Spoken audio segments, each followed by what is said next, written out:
would want to speak and share, we have asked them to pre-register, and so we'll start with our first speaker for the town hall is Erica Bryce.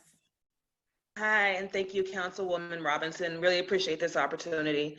I'm gonna try not to cry because I feel justice is pain, because I am an auntie, and my oldest nephew, who is now 21, is autistic, and he's 6 feet tall.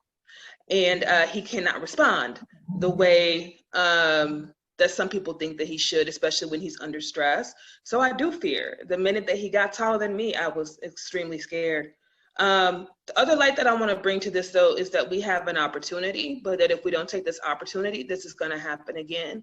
And the next time, the fire is going to be that much worse. There's definitely the emotional side. As a Black woman, I feel the weight, but also as a real estate developer and as an investor, I need us to also think about this as a sustainability issue, as an economic issue. The reason, quite frankly, that we have a lot of crime in Kansas City, just like in other cities, is because there's a mistrust of the police. And there's good reason for it. It's not only the killings, it's the brutality. It's the demeanor with which people are treated. You know, people want safe neighborhoods just like anybody else, but if you know that if you report a crime, you may get arrested. Then what's the case? Then why do we have police if we're not working together to ensure that we reduce crime? Today, I had 2 interactions with police at my property, which were very positive. I'm incredibly thankful for them. And it's sad because the few bad apples that we have are in a system that allows them to feel comfortable with the things that they do. That is a structural system. No bad cop should feel comfortable brutalizing anybody, and no bad cop should feel comfortable killing anybody. And every cop should have to think about hurting someone or speaking down to someone and knowing that there is a system in place that's going to execute some sort of punishment or other consequence. And so the thing that makes the killing of George Floyd, with so many others, so painful, but this one was videotaped, is that you see the look on this man's face and you understand that he doesn't think he's going to be punished. He does not give a damn, excuse my language. But there are systems in place that allow for that to happen.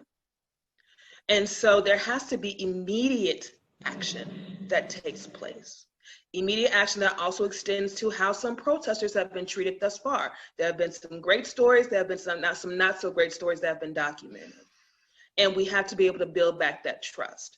That trust has been broken down over years. We've had kumbaya moments over years. We've talked over years, and I'm glad that we have this forum. But if something does not happen, all it does is break the trust down further, because people will look back at this and say, we had this discussion and nothing occurred. So from an economic development standpoint, anytime we're investing money in this city, we have to invest money in sustainability and livability of this city for all citizens. If not, we're just putting money out the door. So if it doesn't appeal to your moral sense, then I ask that it appeals to your money sense. And thank you again, Councilwoman Robinson. Those are my comments. Thank you so very much. We are now going to go speak to Lauren Thompson. And if we could please ask all of our speakers who have signed up to speak, if you could formerly incarcerated citizens. And so we've actually been able to create a reentry network between UPS and Probation and Parole of Kansas City, Missouri. We have a career mentor partnership with KCPS under its career mentor umbrella. And so we assist youth with employment opportunities as well as entrepreneurial development. Again, this platform is important to me.